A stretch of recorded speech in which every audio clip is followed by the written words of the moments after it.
Hi y'all, today we are coming to you from my lovely studio and I'm going to be doing something I've not done before on the channel, which is an unboxing video.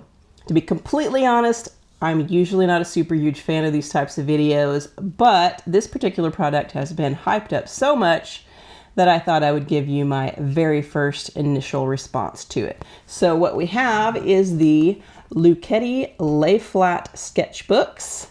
So we're going to see if this lives up to the hype. So here we go. Bear with me. I've never done this type of video. There are no do-overs on this. That makes me a little bit nervy. So here we go. This is the Luchetti. We'll see if we can get it, the ring light off of it so you can kind of see what the front looks like. Anyways, it is a 100% cotton sketchbook. It is supposed to lay completely flat. The paper is supposed to be 600 GSM, which I think is 300 pound. I've not done the math because y'all know that's not my strong point. But here we go. We are going to start out with trying to get this plastic off. Using a little palette knife, and then just, here we go.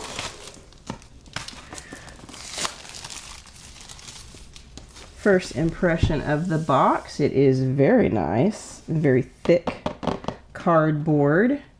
Got some lovely foil embossing on the box. None of that matters, of course. All I care about is the product, but it does make a nice presentation. You take it out, and I got the black version. This is vegan leather, supposedly, which, I mean, we all know means it's plastic. So, oh yeah, it says 300 pound right there. So it is 300 pound. It's got this nice, lovely little, I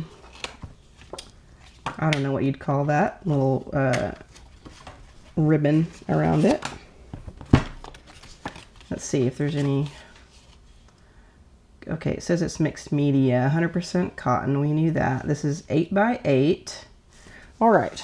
I think that is all that we need to know about that. The cover's really nice. It's got a nice little embossed butterfly there, and then on the back it's got its entire logo. Okay, open up, and oh, well, it is really thick paper. I think that's pretty pretty consistent with the old Arches thickness of 300 pound. It's been a long time since I've actually used Arches 300 pound, so this is going to be pretty interesting. Let's see if it actually lays flat. Wow, dude. I don't know if you can see that. That is completely flat. There is no gutter there. Let's see. Okay, we've got a nice little ribbon that we can use if we want. Midway through, that lays completely flat as well. Oh my gosh, there really is no gutter, you guys. I don't know how the heck they do that. I mean, even the ones that say they lay flat, there's usually some sort of gutter, but this, it literally is just one tiny little line in the middle, and it's just all flat. Try not to get the grease of my fingers on this as we're doing this, but wow, dude. Okay, yeah. And that we're at the end of the book now, and it's all completely flat. That is insane. I've never seen anything like that. You know, they say no gutter, and you really expect it to just completely still have a gutter, but the literal only thing that you see is just one tiny little impression right there where it folds. Because, I mean, you know, if you're going to have a folding sketchbook, obviously there's at least going to be a line there, which there is, but like, look at that. There is no gutter on any page. And if you clip that shut, I mean, or clip it open, I should say, you're definitely not going to have a gutter of any kind. That is completely and utterly impressive. Wow, dude. Okay. Now, so you've got your typical like thing that you can, your elastic rubber band thing as well. So next what we need to do is we just need to try out this paper to see how it flows, because if it's got like good quality paper, This is a game changer for sketchbooks.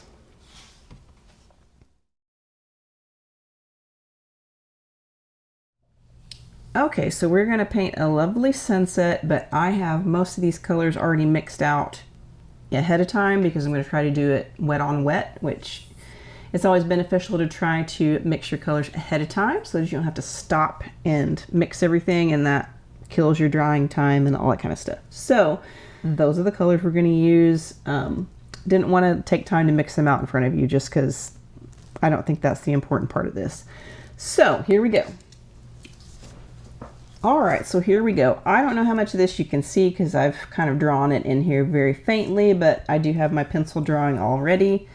Didn't feel like that was an important part for you guys to see. I do have a gesso board underneath this to kind of prop up the back cover so that it'll be a little bit more level, because otherwise it kind of like might go downhill and pool there. But I am going to give this quite a bit of water in it. We're going to do wet on wet just to see how this thing can really handle all this water. Since it is 300-pound paper, it should do really well, but we will see. So I'm just going to go ahead and just wet the fire out of this thing. We're going to see what it can take. It may not be, I don't know, intended to go with this much water for it, because it might pool here on this little area, because even though there is no gutter there, it does, you know, I mean, this side is not quite even, so it might pool just a little bit in that middle area. I'm not sure, so it's going to be a little bit of an experiment. We'll see how it goes. It looks like it's not buckling much. That's pretty nice. But it is pooling along this line right here in the middle, as I kind of expected it to. Okay, so I am just going to start laying in some color here. We're going to go for that cerulean blue along the edge here and kind of just lay in some clouds. These are really the only couple of areas of blue peeking through here, so we're just going to let that sit there. Might have a little bit right here. Just a tiny little bit of blue coming through. Okay. Now, I'm going to take the yellow, and we're gonna put that right here, as dark as I can get it, which that was not very dark, but this is just right there behind that little mountain area. Darker, darker, darker. I want to grab some more of that actually. I'm going to clean my brush a little bit, and then I'm going to bring in some of the orange right there next to that. Using my big Hake brush. That's kind of what I like to use for these kind of skies. We'll see if it does me service on this new paper, because I just don't quite know what to expect. I think I might have gone in a little bit soon and should have maybe let the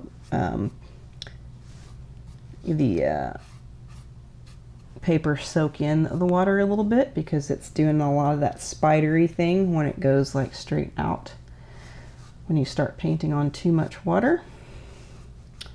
You live and learn. The texture of this paper, I will say, is not quite like Arches. Arches has I mean, it does have like a kind of mottled texture, but this does, but it doesn't have the same, gosh, like ridges and bumps. I don't know, like, because Arches texture to me kind of almost has like a raised, like mounds all over it, and this seems kind of flat, but it has indentations in it, which is not quite the same thing. All right, so kind of coming along in here with some more of this red. I've picked up the Imperial Scarlet. All right, let's get some of this blue. Well, no, let's try the pink. That's a little bit intense. Maybe we can tone it down just a little. But see, it is bowing. It's bowing up. So this could be kind of interesting when I try to get it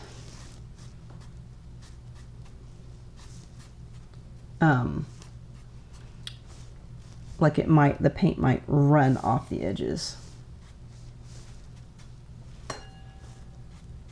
I'm running into stuff here. I've got a little like light over here, a lamp that helps me on the edges, but I'm running into it because my palette is up there, which normally it's over here. All right, so let's get some of this Payne's Gray going in here because that's kind of the dominant color. I may end up having to spray this because it seems like it might be kind of sort of drying out already a little bit, and that's kind of surprising.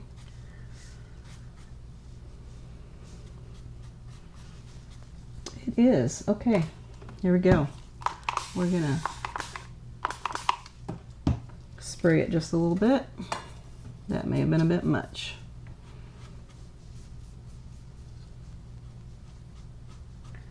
A little darker than I meant it to be right there. And see, since it's pooling on the edges there, since it's kind of bowing up in the middle. I mean, this may not be intended to be used for wet on wet. And you see it is definitely traveling right up and down that line. For sure. But the purpose of this is to test the limits of the paper, and I think we are certainly doing that. Perhaps I should not have done a full wet on wet with this, but I really wanted to see kind of what we got going here. And we do have some ridging right here.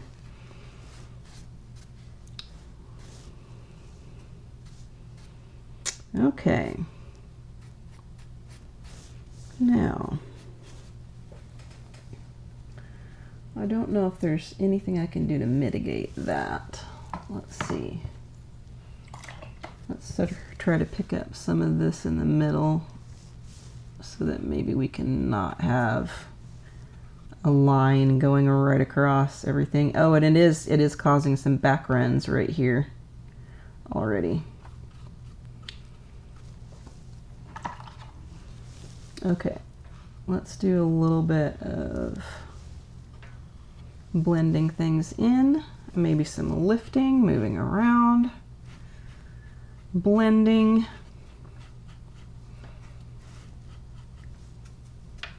Bringing in some more of that Payne's Gray color.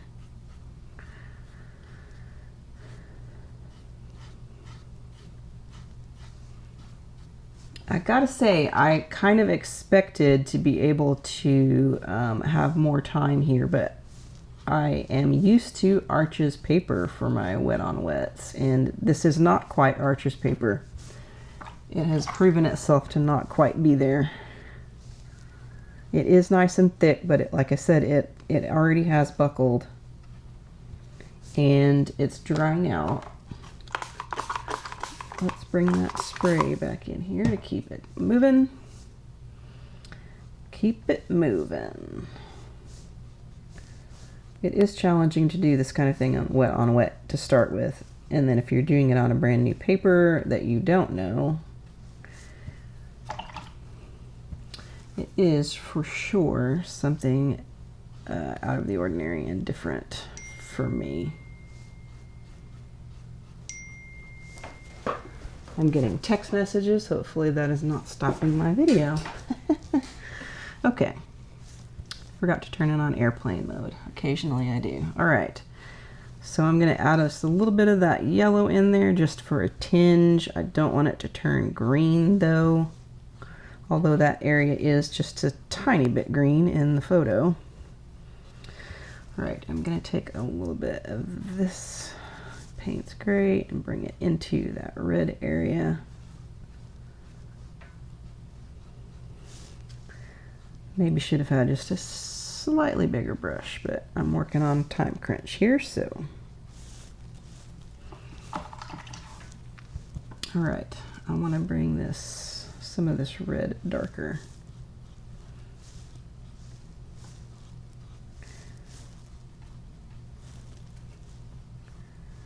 So that's Pyrrole Scarlet, bringing in some of these cool streaks down here.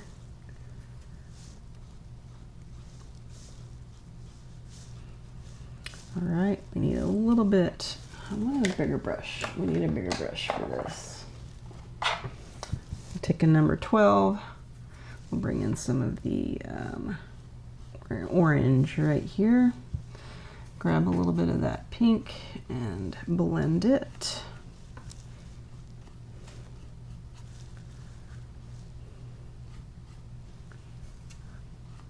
Coming from this direction, we also need a little bit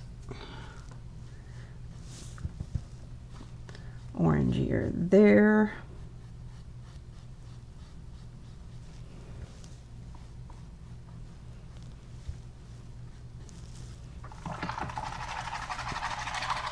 Okay, so we have it pretty strong in certain areas. I'm going to lift just a little bit of this because you have that kind of brighter streak there. I don't want it to get lost.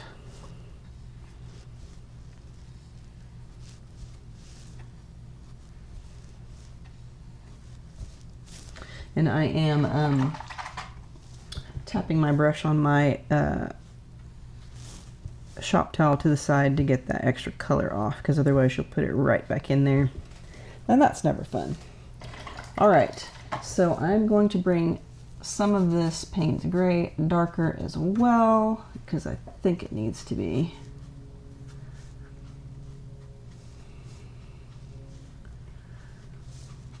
Just in this area here, and then a little here. It does kind of come to a little bit of a purple when it mixes in with this pink, and that's kind of nice. So let's mix a little bit of that in.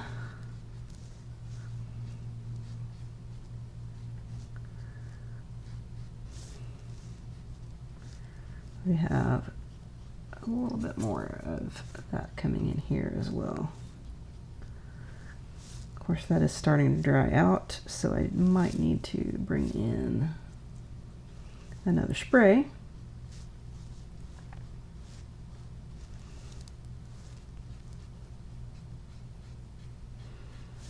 A little bit darker. Okay, should I spray it? We'll spray it just a tiny little bit. Okay. Now, I'm about to run out of my Payne's Gray and I don't have time to mix it. Okay. A little darker up here, I think, and then maybe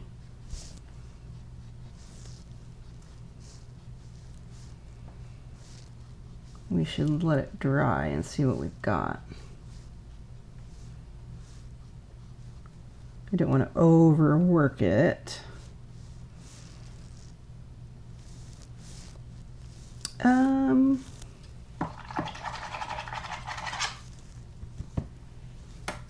Let's grab a teeny bit more of this quinacridone rose.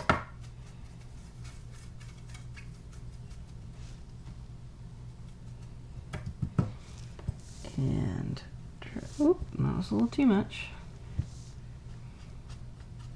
Introduced a new color there accidentally. So I'm going to add a little bit of it in there just to intensify. Since it's in there, it needs to be in other places, otherwise it's going to look a little bit weird.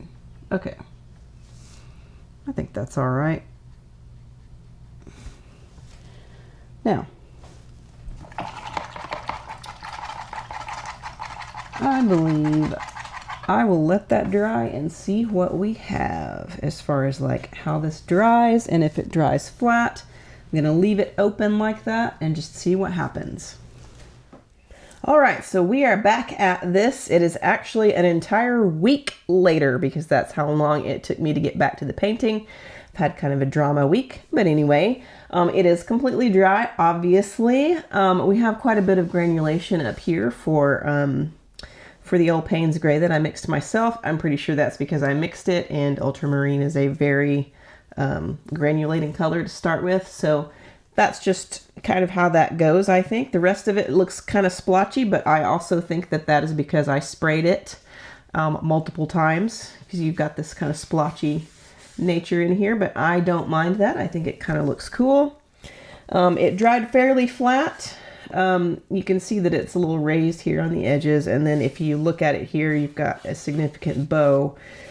But I did just leave it flat. I did not close the book. I think if you closed it and put the elastic on it, it probably would have dried a little flatter than that. But anyway, we need to go ahead and finish this painting today. I need to work on the mountain first. All right, so at this point, we're getting a little bit lengthy with this video, so I'm gonna go ahead and speed all of this up for you. So what I have here is a mix of ultramarine blue and the quinacridone rose that I've already used. I'm using that for the mountain, and I'm just going to put in a nice flat wash of that. Then I'm coming back in, and on the road, I am using my Payne's Gray mix, which is ultramarine blue and burnt sienna mixed together. And then, of course, I allowed all of that to dry before carrying on with the ground. And so I'm using my mixture here of green, which I believe is sap green and burnt umber.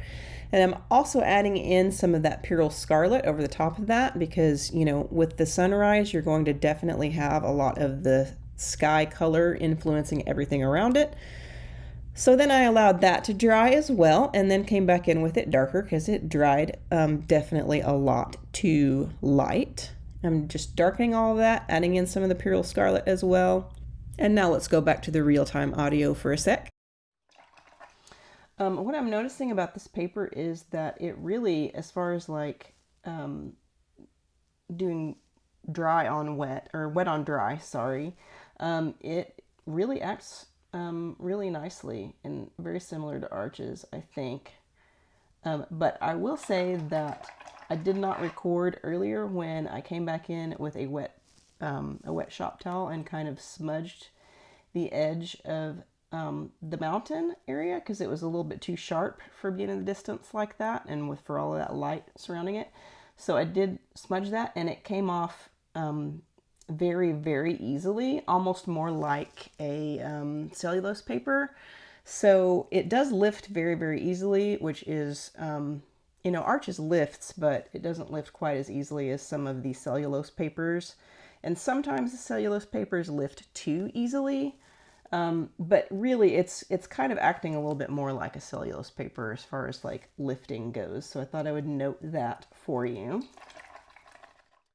And now I'm speeding it back up for you again. I went ahead and darkened the road and then added some of that Pyrrole Scarlet in there for the red influence of the sky. And then we have a very thick consistency of that Payne's Gray, which I made by mixing ultramarine blue and burnt sienna, of course. We're adding a little bit of the Pyrrole Scarlet into the tops of the trees as well for that red influence. Then we're going to use a really thick consistency of the same color to fill in all of these trees on the other side. I had to stop and remake that color, and accidentally, of course, wouldn't you know it, dropped the lid of the burnt sienna onto the sky part, but luckily it lifted out okay and didn't take too much of the color away with it. I mean, that could have been a raving disaster, and it wasn't, thankfully.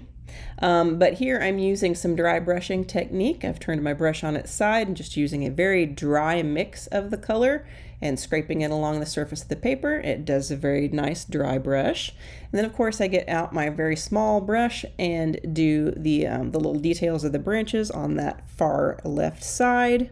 And of course I added a little bit of that red in there as well. And now I'm using a damp brush to lift out the road markings on this little country road here. You've got to have the middle markings and all of that kind of stuff. While I'm finishing up all these last minute details, I thought I'd go ahead and give you kind of an overall view of what I think of the paper. And I do think that pretty much, especially for the wet on dry technique, it acts just like any other good high quality cotton paper. I mean, it's really nice, honestly. And other than the fact that I thought that it would handle the wet on wet and the ton of water a lot better than it did, it actually still handled it pretty well, to be honest with you. Other than that kind of white stripe down the middle where the little indentation is for the fold, it really just handled it very well. You know, especially considering the fact that I just absolutely just doused this thing with a ton of water and it still handled it pretty well, other than the fact that it bowed a bit. I think if I maybe would have clamped the edges, it wouldn't have bowed quite as bad, but I just wanted to be able to like paint over the entire surface without that. So, I mean, normally I would clamp it, so maybe I should have done that for you guys. But overall, the question is, does this product live up to the hype? And I mean, to be honest with you, I kind of think it does. I mean, it's somewhat astounding that there's no gutter whatsoever, and you know, that there's such a thick paper in this that doesn't cost $100. So take that for what it's worth. All right, so I have one final thing I wanted to show you real quick, and that is how does the buckling remedy itself after being closed and with the elastic on for a couple weeks. So we'll just open it up and see how it does. Take the elastic off, scoot it over here, and it looks like it has flattened itself out pretty nicely. I mean, the edges are definitely not as buckled as they were, and on this side over here, it's actually, you know, kind of straightened itself out. And I think if you just do this kind of thing to it, it'll be even flatter. So that's the final word. That's what I think of the Luchetti sketchbook. Don't forget to like, comment, subscribe, and share, because that's how this channel gets to grow. Thanks for watching. I will see you again next time.